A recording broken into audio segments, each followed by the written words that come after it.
20% goes towards savings, right? And then 10% goes towards tithing and charity, right? Mhm. We have a lot of Christian followers on here, and we all know the tithing. Is it on the gross? Is it on the net? It's technically on the gross, but set aside 10% of your money towards tithing or charity. And if you're not, a Christian, you go to a church. It's amazing how it feels. And I know you're charitable, Wendy. I mean, it feels kind of cool. It feels great, and it's not like look at me. It's just knowing that you're giving, Mhm. right? Mhm. Knowing you're helping Yeah. somebody out. I mean, Yeah, I think go ahead. that for me, like being in that state where I'm giving, I actually, when I get paid, that's the first thing I do. I can text my church my my amount, and that's the first thing I pay. And I feel like it's satisfying knowing I'm doing my part, and not to be like legalistic of, oh, it's 10%. Like I don't judge anybody on what it is, but I do think that giving that first fruits is important, just for your own soul. But giving in general, when you I want to tell one, I wasn't going to talk about this, but one quick story. Right after I adopted three kids, um, I had kind of basically spent my last dime to bring my kids home from Africa. And it was leading right into Christmas. And my business, I was in network marketing, and it wound up becoming a really slow time. And I wasn't expecting that. I wasn't prepared for it. And there was a Usually how it friend, happens. yeah, there was a friend of ours, whose boyfriend, my friend, her boyfriend said, said to her one day, and she called me and she said, Wendy, my boyfriend just said he has a giving account. He puts 10% in his giving account all year long, and he prays about where he should put it.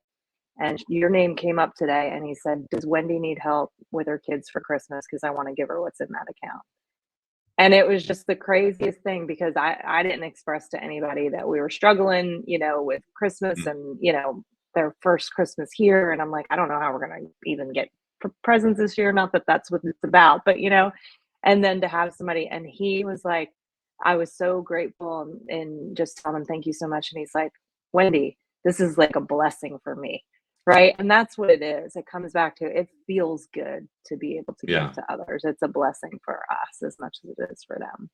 So, Yeah, I mean, it really is. And if you haven't, for you, the viewer, if you haven't done this, make a point to try, and you'll be amazed. And don't get caught up into what are they doing with the money. Don't get caught up into, is it going to a good thing or that or the other. I mean, check it. There's especially if you're donating to a charity, a 501(c), you can actually look and see, how much of the dollar. There's a website out there that shows you how much of the dollar actually gets to the end user, and it's not just going towards executive salaries and stuff like that. Because that does bug me. But don't let it stop you from giving, right? Find the right, charity or group that you sync with, things like that. But kind of looking at that again, that's 20% towards saving for the future you, towards building that wealth, 10% towards charity towards others, and then we get into kind of the meat of the matter, right? And looking at 50% towards needs, 20% towards wants. 50% towards needs, 20% towards wants, right? And what's the difference? Well, I think a lot of people know the difference, but sometimes we maybe sell ourselves on that want really being a need. I need it. I need the newest iPhone, or I need the newest and latest and greatest gadget out there. It's one of those things or I that you're need a new really kind of car. I need a new car, right? Oh, mine's getting dirty and da da da da da. And ooh, look at that new whatever, and I need it. I need it for business. I remember my very first car I bought. I was good at that, and I need this new car, and because I need to look the part of a young executive, blah blah blah. And I look back on that now, and I just kind of shake my head and smile because I can't go back in time, but the things that we do with money. I mean, look back at all the money that we spend on stuff. And it goes back to, I used this in an example yesterday.